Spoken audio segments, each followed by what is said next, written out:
By the end of the video, you will understand about how notice period can kill your earning potential, what are the things that you can do to reduce your notice period, and tips on getting more interviews which can greatly improve your income. Big bank, small bank, I like to make money. All right?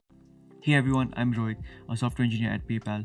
Today I'm going to tell you why a notice period can kill your career, especially if you have a very long notice period. So let's talk about what is notice period.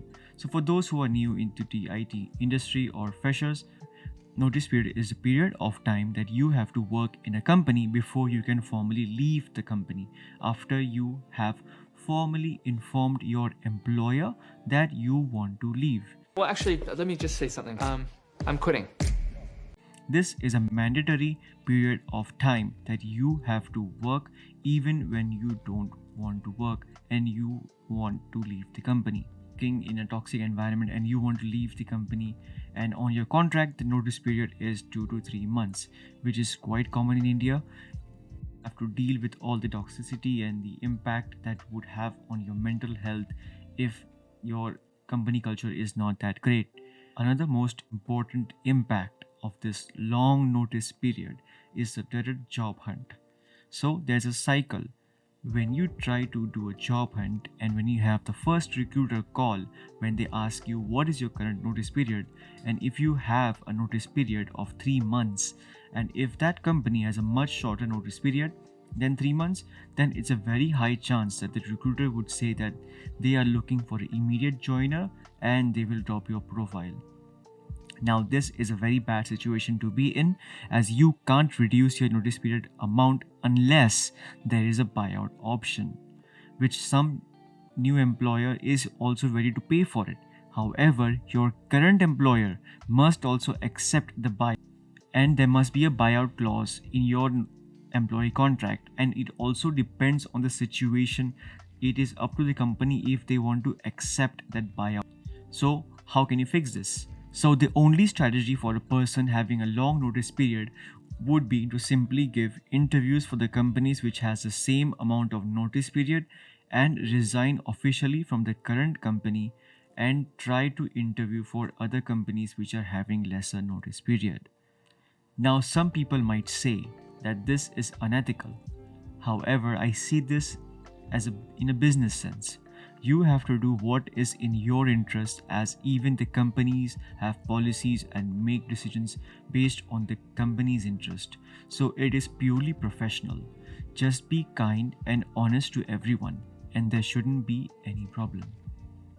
So, what are the advantages of doing this strategy? I've seen many product based companies giving interviews very easily if anyone is on a notice period, or they are serving the notice period and they can immediately join it. So this is a very good place to be. So be sure to utilize your notice period very well, as this can make your career a lot, as you are an ideal candidate for any employer, as you can join them immediately, which all the recruiters love. So the other things is obviously better pay, better options to compare from, and to renegotiate with the company of your liking.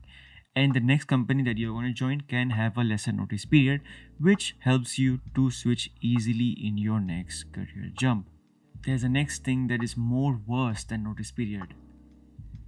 The most dangerous thing that does not happen in a product based company but often happen in a service based company is the dangerous bond.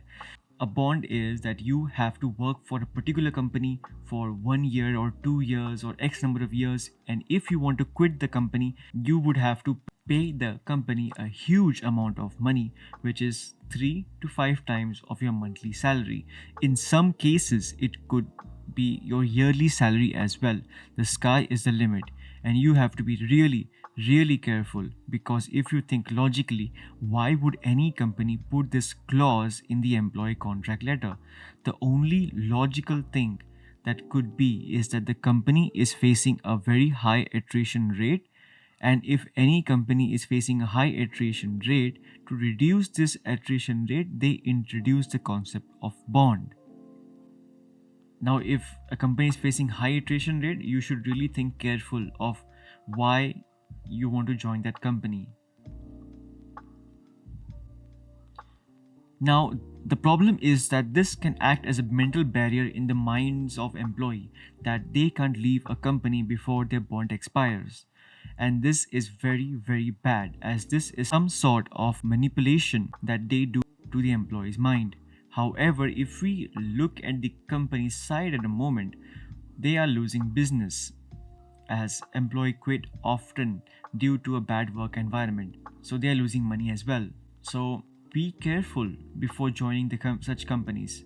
And now I am sure that the companies that have this bond don't want to waste their resources in going to court for a particular employee if they break this bond.